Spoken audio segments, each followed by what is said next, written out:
And at the heart of life, get this, there is connection.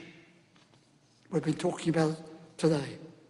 The challenge, she says, is to connect with other people, to connect with different ways of being, to connect with the natural world. She says the world suffers too much from dogmatic faiths. They are often misused to exonerate, to exclude, or oppress. People without doubts are dangerous, she said, or they're very tiresome. So in the midst of our promotion of an open-hearted, open-minded new faith, it was not surprising that many people, wrote their letters to the papers and so on, to say that they were determined that I should be kicked out of the church because I had the wrong line of beliefs.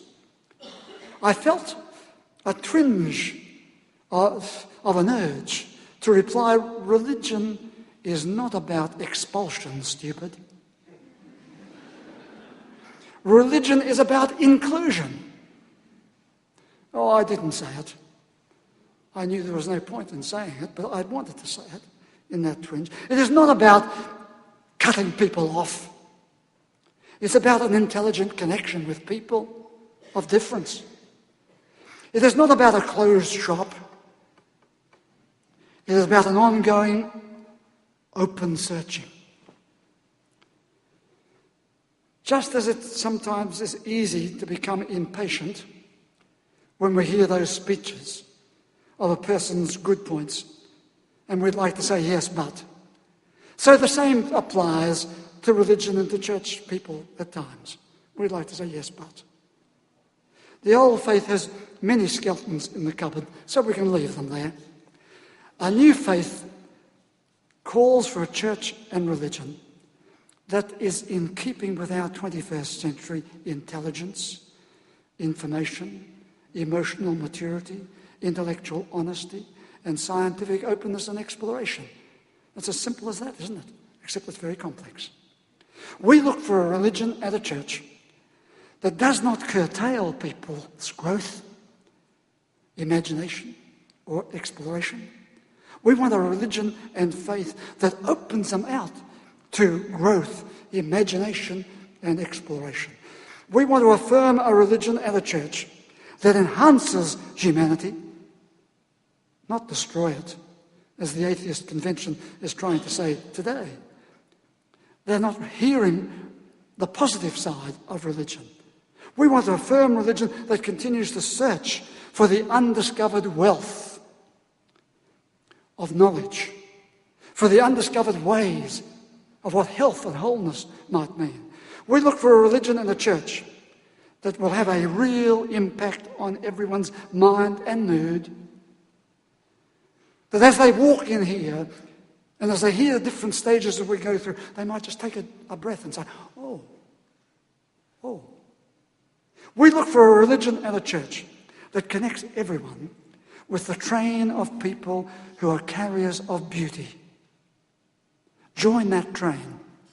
The other train is going in the other direction, the wrong direction. The train carrying people who want to be ugly. We know that train. We want more people to join the train, carriers of beauty. One of the great gifts of life, beauty. And it helps us transcend our own hostility and narrowness and boredom and resentments. Helps each person realize they have a good presence, that there's something beautiful within us, something grand about their life, your life, something grand about it. Get onto that train with other people who say the same thing. Now, I know that many people say, I don't need to go to church to be good. Of course you don't. Of course you don't. Plenty of people are notably good, generous people, and they never go to church, to the temple, or the synagogue, or the mosque. Many people say, I don't need to go to church to pray. They're right. They don't. Many people have different ways to pray, and they do it in their solitude. That's good. But if you want to be part of a different experience, a religious experience, you need to pause and say, what do I have to do?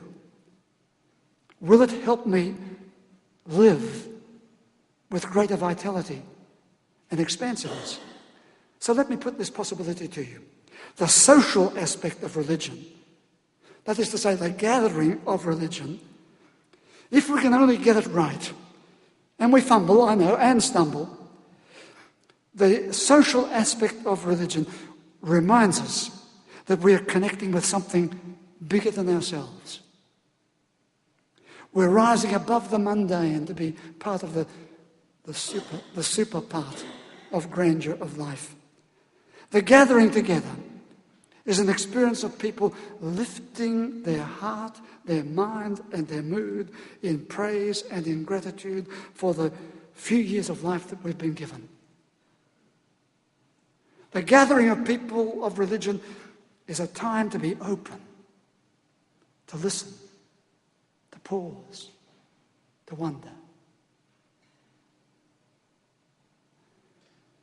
The gathering together brings a sense of transformation of our ordinary life as we laugh, as we enjoy someone's company, knowing that we've all been in the presence of something good, something different, something so different from every other club or organisation that you might be part of. The gathering together of religion is a time to hear those words, we are no longer alone. We are part of the family of God. Oh, wait a minute. What does that mean? Part of the family of God, that means that we are all joined in life. We're all in it together. The Hindu, the Buddhist, the Shinto, the Jew, the Muslim, the Baha'i, the Christian, the atheist, the agnostic. We're no longer alone as we come here. We're part of something together. All of us pausing to realize that there is no closed book answers. Even the Bible is an open book.